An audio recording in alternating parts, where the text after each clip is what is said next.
Xin chào tất cả mọi người. Chào mừng mọi người đã quay trở lại với kênh Libby TV. Nếu các bạn là lần đầu tiên ghé thăm Libby TV thì hiện tại mình đang sở hữu hai kênh YouTube. Một là Linh ASMR chuyên về âm thanh ăn uống, còn hai là kênh Libby TV về ăn uống và trò chuyện với các bạn. Các bạn đừng quên bấm like, share, subscribe cho kênh của mình nhé. Cảm ơn các bạn rất là nhiều. Và món ăn hôm nay Linh đã chuẩn bị trên bàn này đó chính là hải sản sốt cajun các bạn ơi.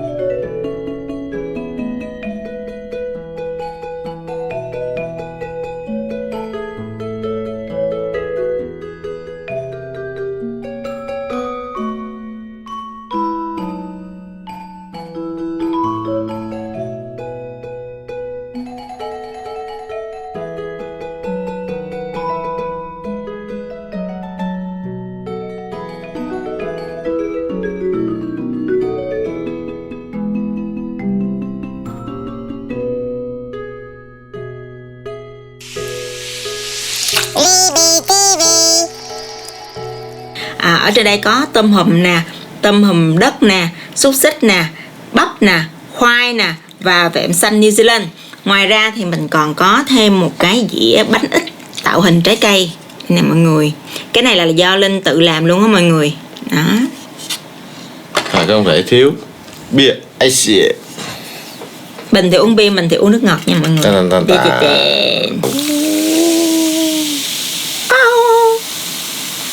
Yo.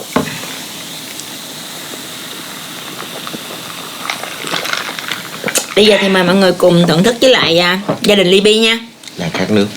Uống Libby vô nó ngon. Ngon. Xíu xịn. Nhưng mà bây giờ bắt đầu với cái nào đây chưa ta? Xúc xích đi. Nên mọi người bây giờ mình sẽ bắt đầu với cây xúc xích này trước nha. Kinh. Mời mọi người nha. Đâu qua. Ngon. Cái này á các bạn, Linh đặt trên app Grab, Linh không có biết địa chỉ nằm ở đâu hết trơn, cho nên cũng không có biết nói với các bạn là nó ở đâu nữa. Nhưng mà cái set này thì chỉ có tôm hùm đất với là vẹm thôi. Còn tôm hùm Alaska thì Linh mua thêm bỏ vô mọi người.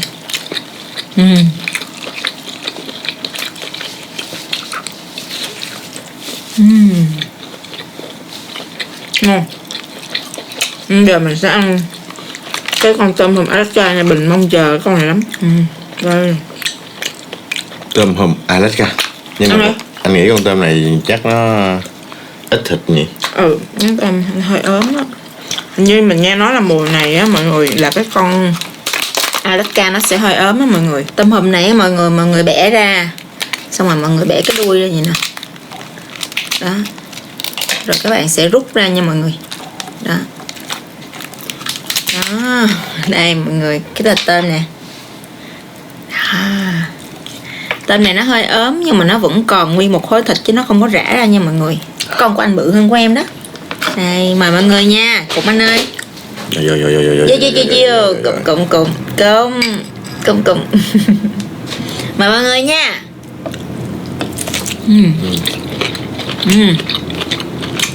Thịt rồi. Mấy bạn phải dèo trên đầu. Nhà Linh gần sân bay lắm mọi người, cho nên là mỗi ngày á là sân bay, cái tiếng của máy bay rất là nhiều luôn á. Ăn nhín thôi. Tại nó nhỏ mà nó ít đấy các bạn, nên mình phải ăn nhín mới hưởng thụ cảm giác ngon rồi đó. Ăn nhanh nó mau hết mà nó. Đây là khoai nha mọi người. Đây vẹm xanh New Zealand nha mọi người.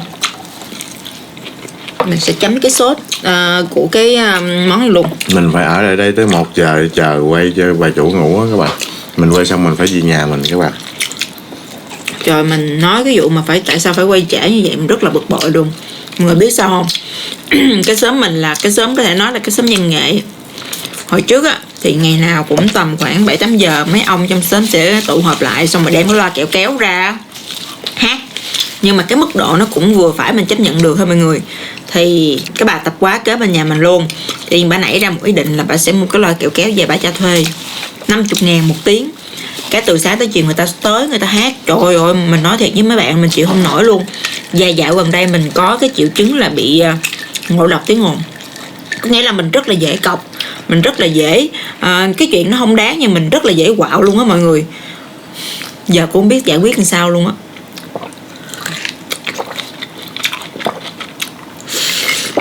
Rất ngon lắm.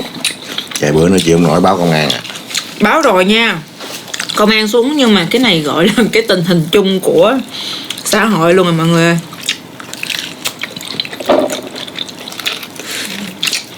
Rất ngon.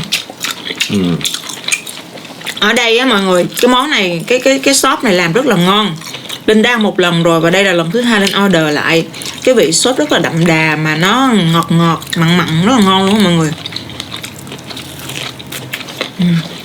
Đây là Linh lựa con nào có càng nha. Uống một miếng bia cắn một miếng tôm hùm vô nó đã gì đâu trời.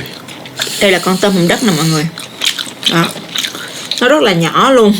Mình chỉ ăn được cái phần đuôi thôi, cái phần đầu thì mọi người nếu mà ai thích á, thì có thể nhai rồi nhả xác. Cái con tôm hùm đất này nó có cái gì để ăn không ta? Có cái đuôi nè, vẫn có thịt mà nè mọi người. Hồi xưa giờ mình nói thiệt luôn á, mình gặp cái con này mình không có hứng thú tí nào các bạn, vì nó quá nhỏ. Cái đầu của nó mà mình có thể nhai thôi mà nhả xác, mình chắc cái nước nó ra rất là ngon. Này có bẻ đuôi không? Có bẻ đuôi không rút rồi. Có vẻ dễ nè. Thử miếng này em baby, em tôm baby.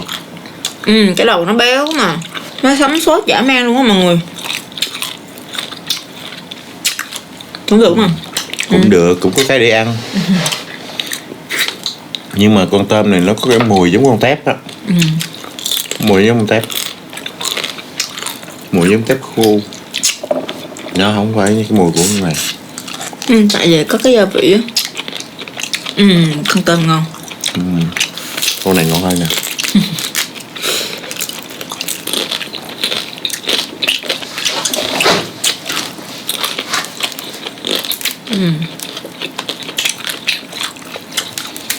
Một ly bia, một thịt tôm.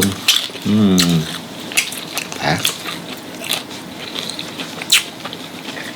Hồi trước mình ăn tôm không được, mà bây giờ mình bị ghiền tôm. Mà Không ghiền tôm hùm mọi người, chứ tôm thường không ăn đâu. hồi xưa á, mà học lúc mà mình có tiền á thì mình không ăn được tôm, nhưng mà tới cái lúc mà mình ăn được tôm, mình thèm tôm hùm á các bạn, thì mình không có tiền. Nhớ hồi xưa nghèo lắm các bạn, mà giờ đỡ rồi. Nó nghèo, mình xấu đó các bạn, nhưng mà giờ mình cũng nghèo, Mình xấu mình hơn. đẹp trai hơn. Mình nghèo mình xấu hơn. Mình đẹp trai hơn. Rồi bớt đi. Giờ này mình cảm thấy mình đẹp trai các bạn, bởi vì sao? Bởi vì mình thấy mình ốm đi các bạn. Mình ốm lại cái mình thấy mình dễ coi hơn. Ra ăn đi. Nó nhiều. Mà mình ốm đi á các bạn, thì có người không thích. Người ta đầu mình mập, mà mập thì mình ta không thích. Vô tầm nửa ly bia 50 nha, 50 cho bạn 50 nha.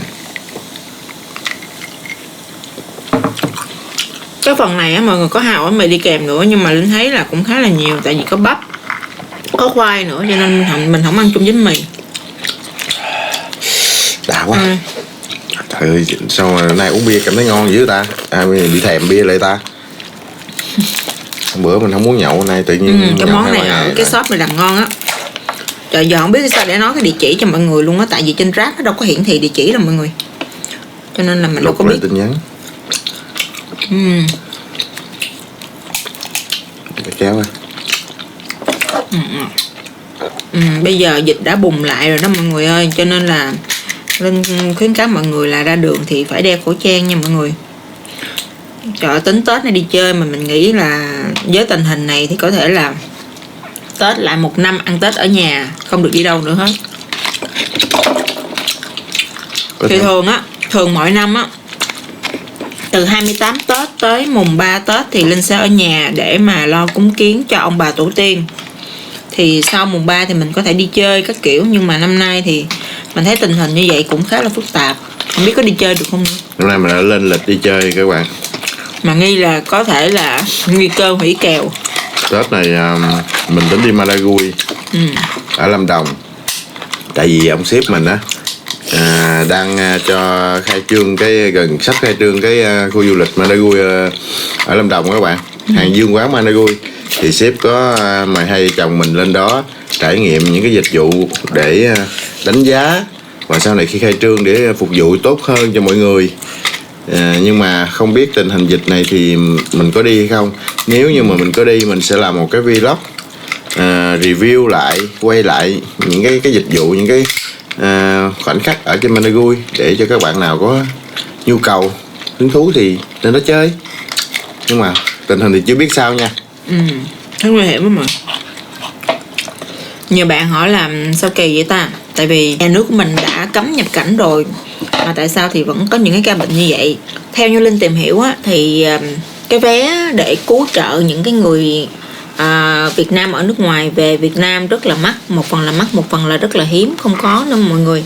Cho nên là có một cái dịch vụ là sẽ vượt biên. Nước mình cấm nhưng Campuchia rồi Trung Quốc họ không có cấm, thành ra là họ sẽ mua vé đi từ nước ngoài về Trung Quốc hoặc là Campuchia, sau đó sẽ đi xe để vượt biên qua bên Việt Nam. Thành ra là Linh nghĩ là chính vì vậy mà những cái ca bệnh nó mới bùng phát, chứ mình đã cấm nhập cảnh rồi mà sao mà lại có những cái ca bệnh đó được, đúng không?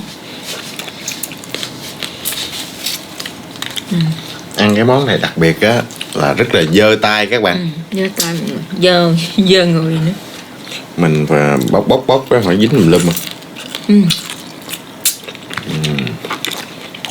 Tôm nó hơi ốp nhưng mà ăn thịt nó ngon lắm mọi người. Ăn nó dai. Nó vẫn ngọt. Dai ngọt.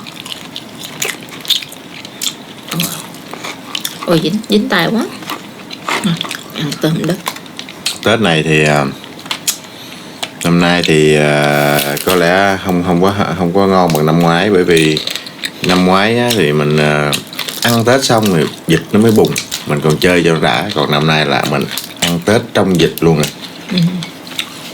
Dịch nằm trong Tết luôn rồi, cho nên là sẽ gây go, bùng lại. Mà bùng lại thì theo mình thì mình cũng đoán được cái phần dịch nó sẽ bùng ngay Tết, bởi vì cái số lượng người mà di chuyển từ nơi này qua nơi khác á, cái mùa Tết này á, thì nó số lượng rất là lớn khủng khiếp luôn. Tới nỗi mà đi còn không có đường đi thì làm sao mà kiểm soát cho nổi.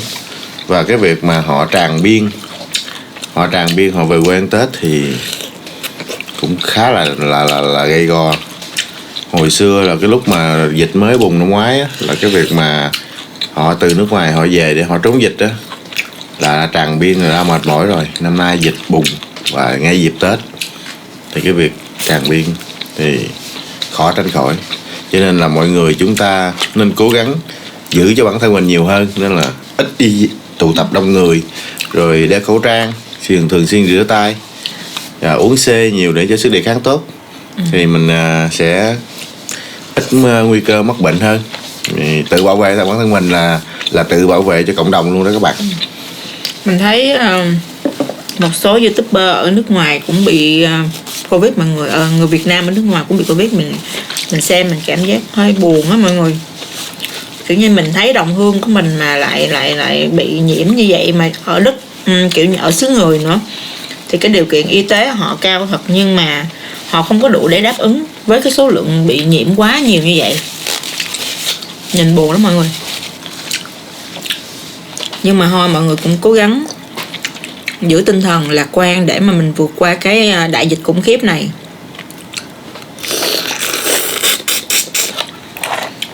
Hôm nay thì nhà hàng mình đã có nhiều cái tiệc bị hủy á các bạn. Vì cái dịch Covid năm nay mình thật là rầu rĩ, bởi vì mình làm marketing mà, mình làm truyền thông mà, mình làm cho đã hết trơn, ngồi tiệc nhận quá trời luôn, xong rồi cái bị hủy mình cũng buồn. Mùa này là người ta tổ chức tất niên rất là nhiều, cho nên là khách đặt tiệc cũng nhiều, mà hủy như vậy nữa. Mà mọi người biết á, cái mặt bằng ở quận Nhất là đâu có rẻ đâu mọi người. Một ngày mở mắt ra là phải tốn rất là nhiều tiền rồi, mà còn bị thâm hụt vô cái phần khách hủy nữa. Bây giờ là những người kinh doanh nhà hàng, dịch vụ, khách sạn cái kiểu đang rất là điêu đứng.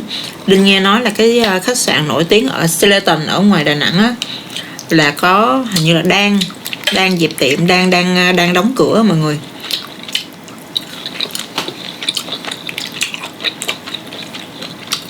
Nói chung là năm nay doanh nghiệp hơi bị đuối. Năm ngoái là đã thấy đuối rồi. Năm ngoái là mình đã thấy mệt mỏi rồi, còn năm nay á, họ gồng sau một năm á, họ bây giờ giống như là bị đuối sức luôn á mọi người. Bản thân mình đây, mình làm ăn nhỏ đây mình còn ảnh hưởng, còn huống hồ gì họ làm ăn lớn thì họ ảnh hưởng như thế nào nữa. Mình đi làm công mình cũng bị ảnh hưởng nữa. Mình làm công ăn lương cũng bị ảnh hưởng, bởi vì doanh nghiệp không có lãi thì mình cũng không có lương. Mà doanh nghiệp mà phá sản thì mình thất nghiệp, cho nên là nỗi lo này là nỗi lo chung của mình và doanh nghiệp, chứ không phải là nỗi lo của doanh nghiệp không. Cũng khổ, nhưng mà không sao, cứ cố gắng chống dịch trước cái đi cái đã. Rồi cái chuyện sau dịch thì như thế nào mình hạ hồi phân giải tiếp. Nhiều khi mình cũng không có lo được nhiều. Hãy tin vào đảng và nhà nước. Đảng và nhà nước sẽ cho chúng ta một niềm tin. Nói chung là mình nói mình phải công nhận là Việt Nam mình dập dịch tốt nha mọi người. Cái đợt dịch start hồi xưa cũng vậy nha, chỉ nghe mon men là có cái chỗ ổ nhiễm là tiêu sạch trong vòng 1 nốt nhạc. Thành ra mình nghĩ chính vì vậy mà nước mình khi mà đối diện dịch bệnh thì cái tỷ lệ thiệt hại nó không có lớn á mọi người.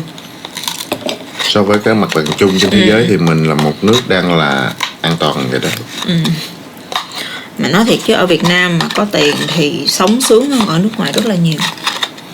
Nhiều khi các bạn ở nước ngoài á, mình thấy có tiền nhưng mà lại sống không có được thoải mái như ở Việt Nam đâu. Nói vậy mấy bạn nước ngoài vô tự là Không, thiệt mà. Mình không biết mấy cô chú đi từ những cái năm xưa á, thì nhiều khi họ ở bên đó họ không biết tình hình Việt Nam như thế nào, hiện tại như thế nào rồi. Nhưng mà ví dụ như mình là giới trẻ, mình lên nè, mình ở thành phố thì mình thấy cái nhịp sống nó rất là nhộn nhịp. Và cái người dân Việt Nam mình kiểu như là ăn một chơi một đó mọi người. Không có câu nệ về không có quá khe về kinh tế nhiều. Thành ra là cái đời sống tinh thần mình nó thoải mái hơn. Còn ở bên nước ngoài là nếu mà một tháng là phải đóng bao nhiêu bill đó, là phải còng lưng ra làm. Việt Nam mình thấy vậy chứ giàu lắm các bạn. Nói ra tính trên thị trường thế giới là tiền tệ không bằng ta nha. Nhưng mà xe gì mắc nhất trên thế giới? Xe bản limit, bản giới hạn cũng có luôn. Trên thế giới có mấy chiếc, Việt Nam cũng phải 1-2 chiếc. Việt Nam mình là nói chung sang trầm luôn á. Việt Nam mình là có nhiều người giàu ngầm, mà giàu khủng khiếp luôn á. Giống như mình nè, mình nghèo ngầm á mọi người. Mình nghèo ngầm các bạn. Người ta giàu ngầm còn mình là nghèo ngầm. Thì ai cũng thấy. Không, nhiều khi Linh chia sẻ vậy á, nhiều cô chú ở nước ngoài nhiều khi sẽ bức xúc, nhưng mà thực sự nếu mà cô chú có dịp mà đi về Việt Nam trong cái thời buổi này, cô chú sẽ thấy là ở Việt Nam hiện tại đã phát triển rất là nhiều rồi. Có thể là phát triển chậm hơn những nước khác thôi, nhưng mà cái mức độ sống, cái kiểu như cái tiêu chuẩn sống của người Việt cũng đã bắt đầu nâng cấp lên rất là nhiều. Mình là lương phục vụ thôi mà đã 20 triệu một tháng rồi các bạn. Cho nên là ở Việt Nam mình mức lương cũng cao lắm các bạn. Ở Việt Nam mình khá là dễ kiếm tiền luôn á. Nếu mà mọi người tập trung, mọi người chịu làm thì chắc chắn sẽ không có đói. Có mấy bé phục vụ ở nhà hàng mình tháng làm 60-70 triệu luôn á. Tiền bo á mọi người. Mình không có được bo đó.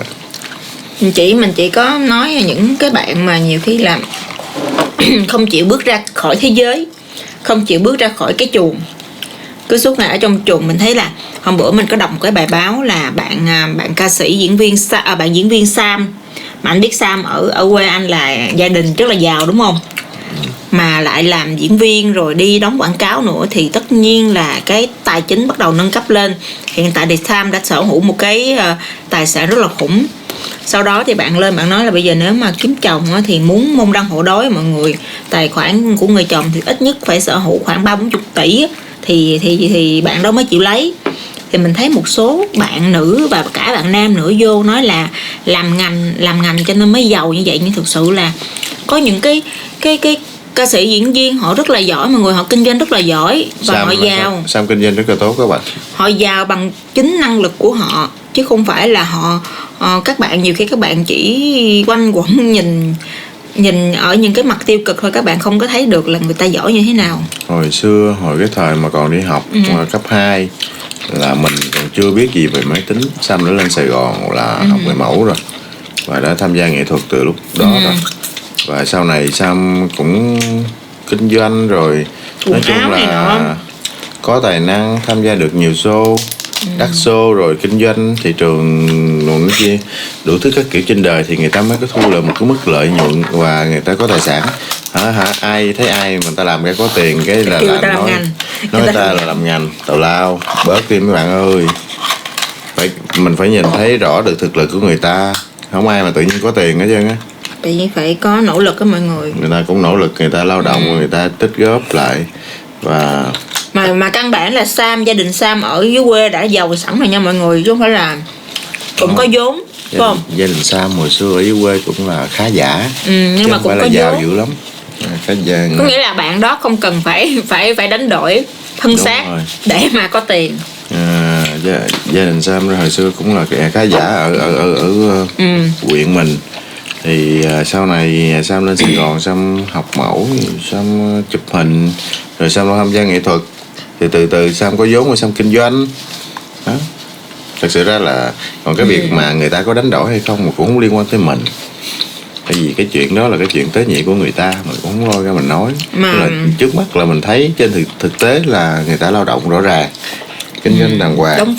Đóng phim cực lắm mà mọi người. Nhiều khi mọi người nghĩ là diễn viên sướng, sống với ánh hào quang rất là sướng, được người ta cung phụng rồi được người ta bế, nhưng mà mọi người không biết đâu, những cái game show á là đâu phải là một ngày quay một số đâu, một vài ngày quay 10 số, mà mọi người biết là 4 giờ sáng là phải có mặt ở trường quay, trang điểm các kiểu. Sau đó nhiều khi tới 4 giờ sáng hôm sau là mới quay xong, có nghĩa là người ta mệt, người ta chỉ nằm, người ta đặt lưng xuống, người ta ngủ một vài tiếng thôi. Mà mọi người nghĩ đi, nếu mà diễn viên đắt show như Trấn Thành nha, là nhiều khi ngày nào cũng phải làm việc như vậy đó. Rất là có 1-2 tiếng đồng hồ, có nghĩa là người ta làm việc hết công suất, người ta làm việc ngày 10 mấy 20 tiếng, thậm chí 24 tiếng một ngày, rồi ngủ 2 tiếng 3 tiếng đồng hồ là cùng.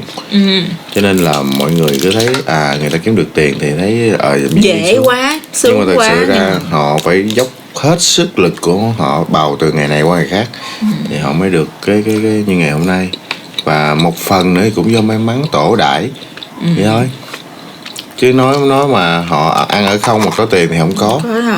Họ đi quay cực lắm. Cho nên nhiều bạn mình nghĩ là nếu mà thấy người ta giàu á, nhiều khi thấy diễn viên ca sĩ đó giàu cái kiểu như vậy á, mình nên coi đó là một cái tấm gương để mà mình học tập, mình noi theo, mình nỗ lực, mình phấn đấu theo người ta. Đừng mà thấy người ta giàu hơn là đi ganh ghét, đi nói không xứng đáng, người ta không xứng đáng được cái thành quả đó, hoặc là gì người ta làm ngành mới được như vậy, không có đâu mọi người. Nói chung là thấy người ta hơn mình thì nên lấy đó làm gương, noi theo. Thấy người ta dở hơn mình thì hỗ trợ người ta phát triển, vậy thì tốt. Không có gì. Nhưng mà giờ mấy bé cỡ chưa biết sự đời lên toàn là đa phần những người comment như vậy, một là chưa biết sự đời, hai là đã quá cái tuổi để đi học hỏi á mọi người, cho nên là họ mới comment như vậy thôi. Bữa mình có làm cái clip về trà xanh, mình cũng bắt trend thôi mọi người, chứ mình trong video đó mình cũng không hề chửi Hải Tú, không hề chửi Sơn Tùng. Mình chỉ nói lên cái quan điểm là nếu mà một người nào đó họ đã không còn yêu bạn nữa, họ đã thay lòng rồi á, thì tốt nhất là nên buông bỏ và tìm hạnh phúc mới, vậy thì tốt hơn. Không nên buồn nhiều hoặc là không nên trách cứ nhiều. Thì một số bạn fan Sơn Tùng mình thấy là đã nghe không hiểu hay gì á, vô chửi mình, vô nói là mình bôi nhọa danh dự của Sơn Tùng, rồi kêu là sẽ bị kiện, rồi bắt quả tù nữa. Rồi bắt quả tù mình, xong rồi kêu là cái gì mình giết người bằng ngôn luận. Trời ơi trời, mà nói ủa cái gì vậy trời. Tôi nói chuyện, tôi đâu có nói cái gì đâu, tôi nói có 2-3 câu mà trong cái video đó mình nói chắc tầm khoảng 2 phút về cái vấn đề đang hot hiện nay thôi. Mình chỉ dẫn chứng là cái đây là tin đồn thôi, chứ không phải là mình nói là đây là chắc chắn 100% tôi biết nha, mà mấy bạn đó còn vậy. Thật ra các bạn xem mấy cái clip của Quỳnh Lập đi. Sau này mấy cái clip của Quỳnh Lập nói về cái vấn đề mà ba phải trên mạng xã hội cũng vui lắm. Làm gì cũng không được, không vừa lòng ai hết trơn. Mấy cái clip sau này của Quỳnh Lập là hài lắm. Người dễ thương ha. Mấy ông bạn đó cũng là một cái người nghị lực đó mọi người. Đi lên từ bàn tay trắng mà rất là dễ thương nha mọi người. Có nghĩa là đợt đó mình đi quay một cái show với anh em mình, thì quay có 4 người diễn viên. Mình thấy là 3 người kia lên á cứ lẳng vô rồi trang điểm rồi quay cái kiểu cũng cảm giác như rất là khó gần á.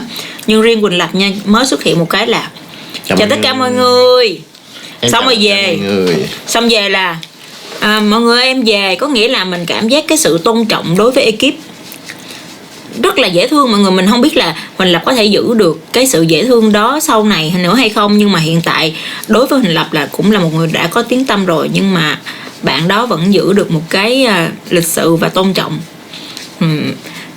Mà em nghĩ là cũng do như vậy cho nên là bạn đó mới phát triển. Không, tại vì Huỳnh Lập là xuất thân từ một ekip nhỏ. Ngày xưa là một ekip rất là nhỏ, và Huỳnh Lập cùng ăn ngủ rồi chiến đấu quay dựng rồi ăn dầm nằm về với ekip, cho nên là Huỳnh Lập hiểu được cái giá trị của một ekip trong một đoàn phim.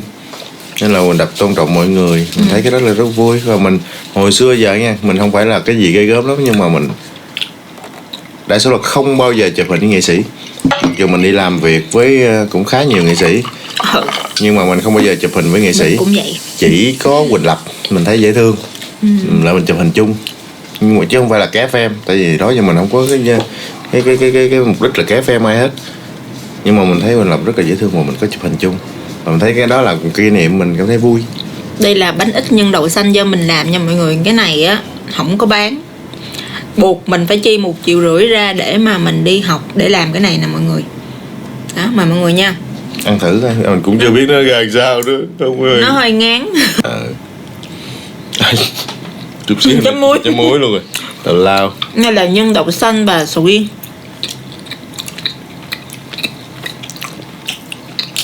Đậu xanh sầu riêng. Ăn một cái là ok mọi người. Đúng rồi. Nhưng mà ăn Linh thì ăn một cái là ok. Bình thì ăn một cắn thì mình cắn một cái là ok các bạn.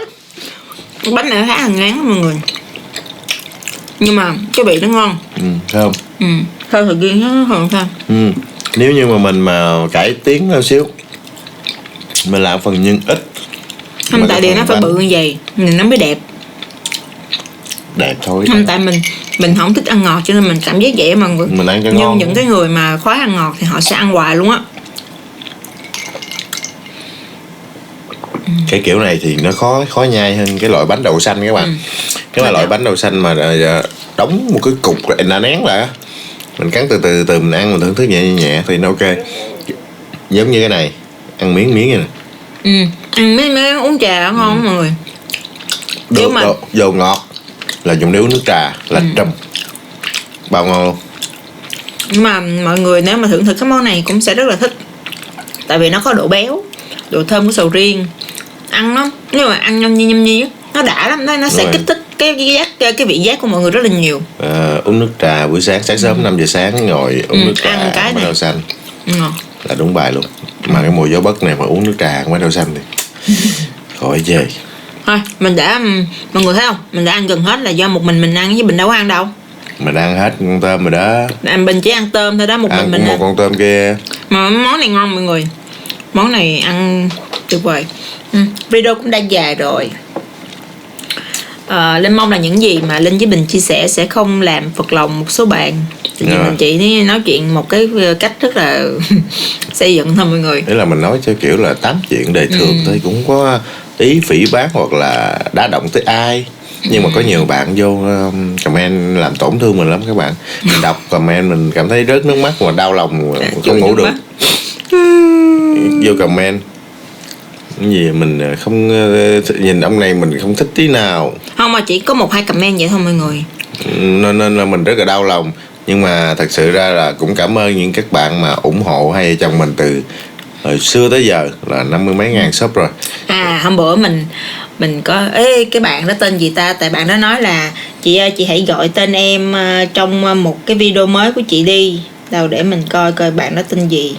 Tại hôm bữa bạn này là kiểu như là bạn theo dõi mình từ cái kênh Linh ASMR 2018 luôn. Cái bạn nhắn tin cho mình, bạn nói là bạn muốn biết về cái Facebook của cái người dịch cho mình ở trên kênh Linh ASMR để bạn góp ý. Mà mình cũng nói là thực sự là mình yêu cầu các bạn dịch đó rất là đơn giản, là chỉ dịch làm sao cho người nước ngoài hiểu thôi, chứ không phải là dịch đúng ngữ pháp hoặc là dịch chỉnh chu để cho người Việt đọc. Thành ra là mình nói là thôi bạn đừng góp ý, mình chỉ yêu cầu bạn dịch tới mức đó thôi, mình làm tới mức đó là mình đã hài lòng rồi. Miễn sao người nước ngoài hiểu được, còn mọi người đâu có đi thi đâu mà phải đúng ngữ pháp 100%, đúng không? Đây là bạn Hứa Viết Kiên đó, mình đã gọi tên bạn rồi nha. Bạn beatbox rất là hay luôn á mọi người, bạn ở Hà Nội. Cảm ơn bạn Hứa Viết Kiên đã thu những cái đoạn beatbox để tặng mình, cũng như là đã ủng hộ mình trong những năm vừa qua. Và mình cũng cảm ơn rất là nhiều đại gia đình Libby TV và đại gia đình Linh ASMR Farm. Cảm ơn các bạn rất là nhiều nha. Thì mình cũng gửi lời cảm ơn đến hơn 50.000 subscriber của kênh Libby TV, và mong các bạn hãy ủng hộ hai vợ chồng mình để có động lực làm tiếp thật nhiều video khác cho các bạn xem nhé. Hôm bữa mình định là sẽ xả con bạch tuộc để mà làm giveaway cho mọi người, nhưng mà cứ lu bu rồi bận rộn này nọ mình không có làm được. Nhưng mà qua Tết sau khi sắp xếp công việc mà bán lại á, mình sẽ làm những cái phần quà nhỏ nhỏ tặng cho mọi người. Mình sẽ làm nhiều cái chương trình để cho các bạn cùng tham gia giải trí vui nhộn của với hai chồng mình. Những cái chương trình sẽ có những phần quà là hai vợ chồng luôn rồi hả? Hai đứa mình. Nên những cái chương trình sẽ có những cái phần quà hấp dẫn, vui vẻ để tạo niềm vui giải trí cho sau những ngày làm việc với các bạn. Và đó là những cái món ăn thực tế mà chính tay Linh làm. Và hương vị đồ ăn của Linh làm thì các bạn nào đã từng sử dụng và từng ăn qua thì sẽ biết. Còn các bạn nào mà chưa từng ăn qua thì qua Tết hãy ủng hộ shop cô Linh. Bye bye, xin chào và hẹn gặp lại. Nhớ like, share, subscribe cho tụi mình nhé. Nói chuyện ngọng ngọng.